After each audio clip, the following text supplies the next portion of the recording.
요즘 이제 사병 처우 개선에서 제일 이슈되는 것 중에 하나가 그 스마트폰 맞아요. 사용입니다. 휴대폰. 네, 뭐 뉴스에도 여러 번 좀 나왔는데 이거는 좀 어떻게 봐야 됩니까? 어떤 분들은 야 어떻게 군대에서 이 스마트폰 보게 하냐 이런 분들도 계시고 야 그렇게라도 해서 뭐 좀 폭력 사태나 이런 것도 좀 잘 막고 어쨌든 뭐 쉬는 시간 그런 거 좀 보장해 주는 게 좋은 거 아니냐 이런 분들도 계신데 어떻게 보십니까?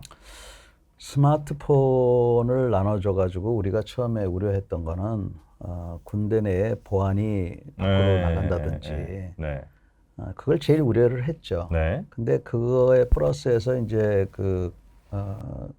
나타난 것들이 스마트폰을 이용한 도박.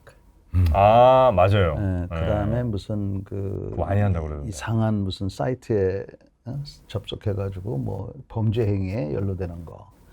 이런 것들이 이제 있었던 겁니다. 아니 야한 사이트 이렇게. 뭐 야한 거는 뭐 그렇다 치고. 네. 그래서 반대하시네. 네. 그래서 그렇게 하는데 요게 이제 단점입니다. 이거에 비해서 장점이 너무 많은 거예요. 그 시어머니 고참은 시어머니이기 때문에 그 시어머니들이 잔소리를 많이 하는데 시어머니가 캔디 크러쉬를 하고 있으면 잔소리를 덜 해요. 그렇듯이 고참이 요걸 하고 있으니까 잔소리가 덜한 겁니다. 그래서 외부와의 그 단절감이 이제 사라지고 그렇죠. 그다음에 특히 내무 부조리를 저지르기가 쉽지가 않습니다. 군인들 기강이 좀 해이해진 것도 아니에요. 그건 아니에요? 아니에요. 그 DP라는 그 프로 혹시 보셨어요? DP에 나오는 네. 그 설정 내용을 보면 네. 최악의 우리 부대에 하여튼 제일 나쁜 사례들만 갖다 모은 사람들은 거예요. 다 모아놓은 거구나. 하지만 그런 사람들이 있다는 거예요. 아주 악질적인 사람들이. 왜 그런지 모르겠어요. 근데 걔네들도 사실 보면 불쌍해. 그 가해자들도. 부모가 악질이거나 뭐 하여튼 그런 것 때문에 애가 그 이상한 놈이 돼가지고 그 밑에 사람들을 괴롭히니까 세디스트죠 일종의. 대물림 되는 경우도 있고. 예, 대물림 되는 것도 있고. 그래서 그런 것들이 이제는 이 휴대전화 때문에 막아지기 때문에. 오히려 막아진다. 그러면 그 이제는 그 보고 바로바로 신고하죠. 엄마한테 보고하잖아요. 이게 찍을 수가 있으니까. 예. 때리면 또 찍으면 되니까. 뭐 찍지는 못해도. 찍지는 못해도 하여튼 네. 금방 신고가 되고. 신고가 되니까. 그 국방부에까지도 자기가 전화를 할 수가 있고 하니까. 일반 부대에는 이게 없을 때는 공중전화가 500명당 한 두세 대. 진짜 그거. 제가 예전에 이제 공중전화 줄 엄청 서요. 근데 줄 쓸 수 있는 것도 어느 정도 계급이 돼야 돼. 그래서 지금 이제 좀 부작용들이 조금 있지만 제가 보기에는 긍정적인 게 훨씬 더 크다. 훨씬 더 커서 값이 있고요. 한 가지 좀 제가 이 기회에 말씀드리고 싶은 거는 엄마들 중에서 지금 군대에 애를 보내놓고 막 그 관여를 많이 하시는 분들이 있다는 거예요. 제가 분명히 말씀드리는데 엄마들이 그런 식으로 하면 재수가 없습니다. 애한테 반드시 나쁜 일이 생기니까 한 달에 한 번만 전화하세요. 너무 아이들. 이제 그런 이거 자르지 말고 꼭 좀 내보내 주세요. 아니 이게 너무 자주. 난 아직 몰라서 그러는데 네. 엄마들이 자유롭게 군인들한테 전화를 할 수가 있어요? 요즘에는? 이제 근무 시간 외에 아마 그죠? 그렇죠. 저녁 시간이나 아마 이런 오, 시간에 그렇구나. 네.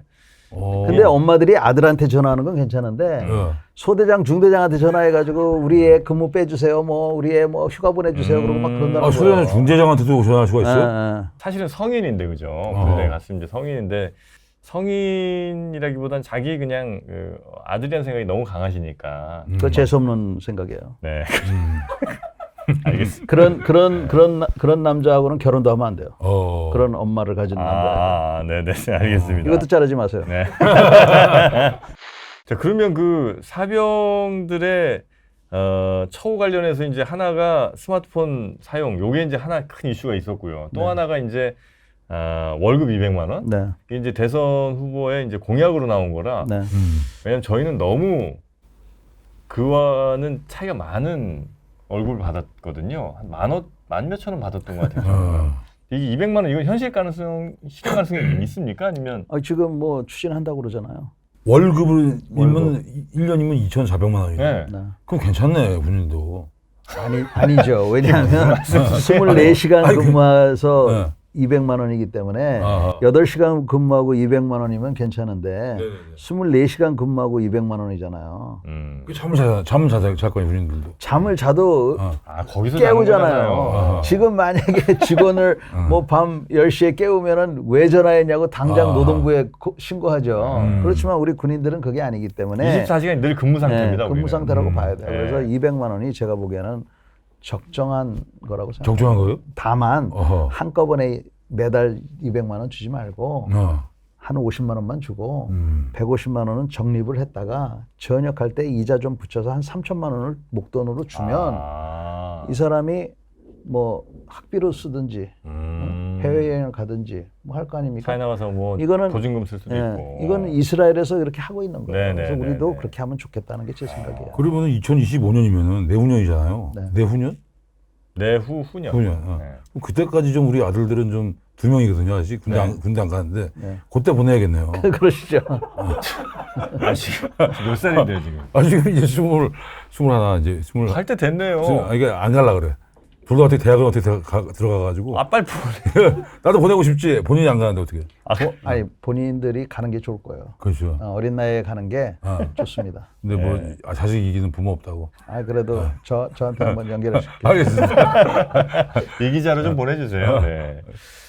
장군님 모시고 이런저런 얘기를 하다 보니까 사실 군 관련 이야기는 워낙 이슈가 많긴 한데 이 양모 오셨으니까 오신 김에 그냥 다 여쭤보겠습니다. 요거까지만 좀 여쭤볼게요. 그 전작권 있잖아요. 우리가 전시작전 통제권인가요? 뭐 풀네임이야 뭐 그랬던 네. 것 같긴 한데 그 전작권을 뭐 우리가 환수를 하네 뭐 이런 거 갖고 이제 몇 년 전에 엄청 또 치열하게 또 다투지 않았습니까? 네. 실제 전시가 됐을 때 우리의 권한은 아예 없다는 분들도 계시고 누구 말이 맞는지 모르겠어요. 그래서 아니다 뭐 우리가 어느 정도까지 할 수 있다 이런 얘기들이 좀 오고 가는 것 같은데 우리가 가진 건 진짜 어디까지고 이걸 어느 정도까지 우리가 갖고 오는 게 맞습니까? 아 이거는 굉장히 그 복잡한 얘기라서 네. 일반적으로 이해하기가 굉장히 어려워서 제가 좀 쉽게 설명드리도록 해볼게요. 네네네. 전시라는 게 뭔지를 우선 이해를 해야 돼요. 전시. 전쟁시. 전시가 뭡니까? 전쟁시. 자, 한 나라가 하늘로. 다른 나라의 배를 격침시켜서 네. 45명을 살해하면은 전쟁입니까? 아닙니까? 다른 나라가 네. 이 나라의 섬에다가 300발의 로켓을 쏘면 이게 전쟁입니까? 아닙니까? 그건 침략이죠, 침략. 침략이에요. 이쪽에서 대응해야지 전쟁이지. 한쪽에서만 당하면. 근데 기본적으로는 전 뭐 전쟁 워낙 잘 모르지만 일단 선전포고가 있으면 이제 전쟁인 것 같고요. 근데 선전포고가 없더라도 만약에 300발의 로켓을 쐈다 싶으면 이거는 그러니까 영토에 이제 그 나라의 무기가 와서 뭔가 위해를 가한 거잖아요. 네. 그럼 전쟁이라고 저는 봐야 될 것 같은데. 근데 지금 우리가 전쟁 상태가 아니죠. 그 이유는 방금 말씀하신 대로 전쟁을 선포하지 않았기 때문이에요. 네. 그러면 우리나라에서는 전쟁이 어떻게 선포가 되느냐. 반드시 한국 대통령과 미국 대통령이 이 상황을 네. 전쟁이라고 정의를 해야 돼요. 이렇게 정의를 해야 전쟁이에요. 미국 사람이 고난이 생기는 거예요. 미국 사람이? 지금 전작권이 미국한테 있지 않습니까? 미국 사령관한테. 네네네네. 그러니까 두 한국과 미국 대통령이 이 사건을 전쟁이라고 정의를 해야만이 이 사람한테 전시작전 통제권이잖아요. 네네네. 이 오는 거고 이렇게 합의를 하지 않으면 300발이 아니라 3,000발을 갖다 쏘든 그러니까. 45명이 아니라 500명을 죽이든 간에 맞습니다. 전쟁이 아니면은 이 사람은 권한이 없어요. 그럼 누구한테 권한이 있느냐? 평시에는 우리한테 있는 있고. 거예요. 그래서 어떤 영화를 보면 한국하고 일본하고 전쟁을 하러 가는데 거기에 미국 사람이 나타나가지고 소리를 바락바락 질러요. 자기 허락 없이 그랬다고. 네네네. 근데 그 영화의 어느 장면에도 한국 대통령이나 미국 대통령이 이걸 전쟁이라고 정의를 하지 않았기 때문에 이 미국 사람이 나설 수 있는 권한이 없는 거예요. 그리고 그리고 영화가 틀린 거네요. 100% 틀렸죠. 아, 그래서 제가 그 감독한테 왜 이렇게 만들었냐 그랬더니 재미로 만들었다는 거예요. 재미로. 그래도 이게 기본이 된 상태에서 나와야 그러니까 돼. 우리나라 사람들이 심지어는 정치인들도 이게 진짜 그런 줄 알아요. 어허. 근데 만약에 네네네네. 미국 사람이 그렇게 막 소리를 지르면 우리가 뭐라고 얘기하면 되냐면 Me no speak English 그러고 그냥 끊어버리면 돼요. 우리나라가 이게 보통 나라가 아니에요. 6.25 때 네. 그렇게 가난한 나라였지만 미국 사람들 말 잘 안 들었습니다. 우리나라 사람들 중에 특히 뭐 소위 지도자라는 사람들이 미국만 믿고 있는데 그런 사람들은 완전히 잘못된 생각을 하는 거고 그래서 이 전시작전 통제권은 네. 잘 이해를 해야 됩니다. 네. 우리가 전시라고 합의를 해야만이 되는 것이고 네. 그렇지 않은 데는 미국 사람한테 권한이 없다. 그러니까 만약에 뭐 그냥 예를 들 가정을 해서요. 네. 북한에서 네. 방사포를 저 강원도에 쐈어요. 네. 민가 및 군인들이 막 다쳤어요. 네. 사망하고. 네. 가정입니다. 네. 그런 경우에 그냥 우리 사령관의 판단으로 혹은 뭐 우리 대통령의 판단으로 네. 얼마든지 보복 사격을 마구잡이로 해도 상관없다는 건 미국이랑 전혀 상관없이 그렇습니다. 우리가 조금 더 센 무기를 쓰건 말건 그 상관없이. 상관없습니다. 아. 그런데 네. 우리가 다 자식 키우는 사람이지만 네. 우리 아들이 아빠 응? 영희가 저를 맨날 때려요. 그러면 너 다음에 영희가 때리면 책상 의자 들고 걔 머리를 내리 찍어. 이렇게 얘기는 안 하잖아요. 하셨던 것 같은데 보니까. 저는 안 그래요. 평소에 많이 하시는 느낌인데. 우리는 어떻게 합니까? 야, 너 여자를 때리면 안 돼. 그러니까 선생님한테 가서 얘기해. 그렇게 하잖아요. 네. 그러니까 우리가 그런 식으로 네. 거기를 누구를 갖다 그렇게 지나치게 하면 아까 말씀드렸던 국제사회에서의 우리의 정당성을 상실하는 거예요. 그러니까 적당히 해야지. 네네네. 정당성을 네, 그래서 우리가 너무 감정적으로 누가 뭐 그런 짓 했다고 그래가지고 너무 세게 때리면 안 되는 거예요. 적당히 때려야지. 아. 네, 근데 그 적당이란 말이 좀 애매하죠. 2배 정도 할까요, 그러면? 3배? 아, 3배. 자, 조용히 숫자 3 나왔습니다. 3배 원점 타격으로 가겠습니다. 여튼 전시작전 통제권은 미국이 갖고 있는 건 맞으나 그거는 이제 우리와 미국의 두 정부가 전쟁이라는 걸 서로 같이 합의하고 선언을 해야 그건 이제 발의가 되는 것이고 그 전까지는 계속해서 우리가 우리의 군인에 대해서는 이제 우리가 통제를 하는 것이 이제 100% 맞다. 네. 이렇게 생각을 하겠습니다. 네, 네. 이 북한이 지금 정규군이 100만 명이 달하고 예비군이 500만 명이 달한다고 하는데 걔네들은 항상 이 모든 돈을 국방부에 많이 쓰잖아요. 국방 쪽에 많이 쓰잖아요. 그러니까 그런 쪽으로 보면 야 심리적으로 숫자도 많고 어떤 이 기세라든가 이런 게 볼 때 조금 우리나라가 군인들이 좀 밀리지 않을까 이런 생각이 가끔 걱정이 되기도 하거든요. 전력 비교를 예, 해보면 예. 그거 어떻게 생각하십니까? 그건? 북한하고 우리하고 전쟁을 하면 네네네. 우리가 100% 이깁니다. 그거는 뭐 의심의 여지가 없어요. 아 그렇습니까? 핵만 제외하고. 네, 핵만 제외하고. 네. 어허. 근데 이제 왜 그러면 근데 문제는 되느냐? 네네.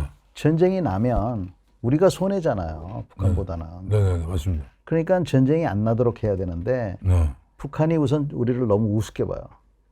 그래서 북한이 우리 우습게 네, 우습게 봐요? 우리를 너무 우습게 보고 어허. 북한은 전쟁만 생각하는 나라예요. 맞습니다. 예. 그게 걱정이에요. 지금, 그게. 지금 말씀하신 대로 저 조그만 나라가 100만 정규군을 유지하고 500만 뭐 800만 예비군을 유지할 수가 없는 거거든요. 네. 정상인 나라가 아니에요. 그렇죠. 여기는. 정상이 아니죠. 네, 그래서 자기네가 굶어 죽는 한이 있더라도 전쟁만 생각하는 나라이기 때문에 네. 이 사람들은 그 기회만 있으면 우리를 공격하겠다는 생각을 버리지 않은 것 같아요. 정상이 아니니까 무서운 네. 거예요. 정신이 그래서, 약간 이상한 것 같아요. 그 기회만 있으면이 뭐냐. 불행하게도 미군을 저 친구들이 무서워하는 것 같아요. 그러니까 우리가 미군이 없으면 뭐 무섭다 안 무섭다 이걸 떠나서 소위 말하는 억제력. 미국이 없으면 북한이 제가 보기엔 너무나 유혹이 커서 전쟁을 일으킬 수밖에 없을 것 같아요. 제가 보기엔. 그래서 우리가 미국하고 잘 지내려고 하는데 네네네. 미국만 믿고 있다가는 건 큰일 나거든요. 그래서 우리가 자주국방을 돈도 투자하고 뭐 미안하지만 징병제도 유지하고 네네네. 뭐 이래야 되는 거죠. 네. 알겠습니다. 잘 알겠습니다. 그 평소에 제가 좀 걱정이 되는데 오늘 윗동네 걱정을 많이 하셨구나. 그렇지. 네. 평화주의자니까. 우리 군이 대단합니다. 제가 또 공군이 있었잖아요. 오케이. 최첨단 공군 기종 다 있잖아요. 오케이. 네. 탄약이 부족합니다. 근데 북한은 혹시라도 이 방송 유튜브를 보신다면 장군님 말씀 듣고 건드리지 마세요. 절대 어설픈 도발 같은 거 해갖고 그렇지. 호되게 혼나는 일 없기를 바랍니다. 3배 보복을 약속하셨습니다. 장군님 덕분입니다. 네. 장군님 하니까 자꾸 우리가 저 북한 된 것 같은 느낌이라 조금 느낌은 안 좋은데 이분은 참 장군님. 참 장군님. 참군인. 네. 그렇죠. 네, 그 북한의 장군이랑 좀 다릅니다. 휴머니즘 장군님. 그렇습니다. 네. 우리 사병들을 사랑하고 또 우리나라를 너무나 사랑하는 맞습니다. 전인범 장군님과 오늘 함께했습니다. 장군님 오늘 대단히 고맙습니다. 감사합니다. 네. 감사합니다.